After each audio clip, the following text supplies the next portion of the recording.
14 अक्टूबर को हिंदुस्तान और कनाडा ने एक दूसरे के 6 सफारतकारों को मुल्क बदर कर दिया था, जिनमें हाई कमिश्नर भी शामिल थे।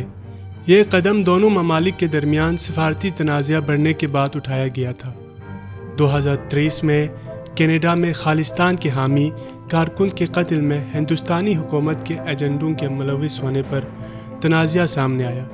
कैनेडियन हुकूमत ने इसी हफ्ते कनाडा में हिंदुस्तानी हाई कमिश्नर संजय वर्मा और दिगर सफारतकारों को खालिस्तान के हामी हरदेव सिंह नजीर के कत्ल की तहकीकात में पर्सन ऑफ इंटरेस्ट बनाया। जब हिंदुस्तान ने उन्हें फराम करदा सफारती तहफ़्फ़ुज़ हटाया और हिंदुस्तानी हुकूमत के एजेंडों की तरफ से कैनेडियन शहरियों को निशाना बनाने की मुहिम की, कैनेडियन हुक्काम की तहकीकात में ताउन करने से इनकार कर दिया। हिंदुस्तान की खुफिया कार्रवाइयों के लिए एक नेटवर्क कनाडा में मौजूद है, हालांकि वो समझते हैं कि इस नेटवर्क के कुछ अरकान अब गिरफ्तारी का जोखिम उठाने के बजाय रज़ाकाराना तौर पर और खामोशी से वापस चले जाएंगे।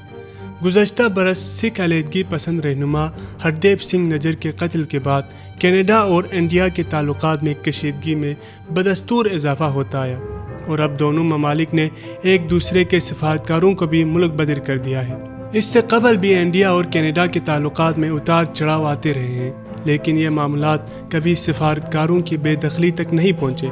सन 1974 में इंडिया ने दुनिया को उस वक्त हैरान कर दिया था जब इसने पहली मर्तबा जौहरी हथियार का तजुर्बा किया था, और उस वक्त कनाडा ने इल्ज़ाम लगाया था कि इंडिया ने प्लूटोनियम कनाडा के तोहफे में दिए गए रिएक्टर के इस्तेमाल करके हासिल किया है। इस मामले के बाद इंडिया और कनाडा के दरमियान ताल्लुकात में बेहतरी तो आई थी, लेकिन कनाडा ने इंडिया के एटमी एनर्जी प्रोग्राम के लिए किसी भी किस्म की मदद मुअत्तल कर दी थी। इसके बावजूद भी दोनों ममालिक ने अपने सफारतकारों को मुल्क बदर करने नहीं दिया था। लेकिन गुज़श्ता बरस हरदेव सिंह नजीर के कनाडा में कत्ल के बाद सोमवार को दोनों ममालिक ने तारीख में पहली मर्तबा सफारतकारों को भी अपने मुल्क से बेदखल कर दिया।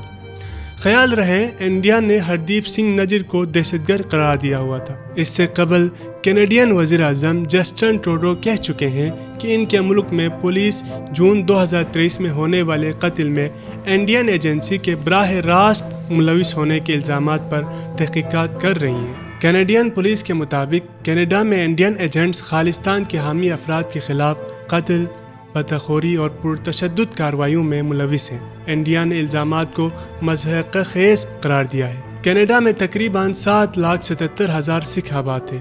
1980 और 1990 की दिहाई में सिख अलहदगी पसंद तहरीक के दौरान काफ़ी कत्ल व गारत गरीबी हुई थी, और इस सबब भी दोनों ममालिक के ताल्लुकात में कशीदगी पैदा हुई थी। इंडिया कनाडा पर इल्ज़ाम लगाता आया है कि इसने अपनी सरहदी हदूद के अंदर खालिस्तान तहरीक के हामियों के खिलाफ कोई कार्रवाई नहीं की। उमूमन ऐसी सिचुएशन उस वक़्त पैदा होती है जब जंग किसी सूरत हो। इससे जियोपॉलिटिक्स पर क्या असर पड़ेंगे और इंडियन जो कनाडा में मुकीम हैं उन पर क्या असरात पड़ेंगे, ये हम आपको बताएंगे अगले वीडियो में।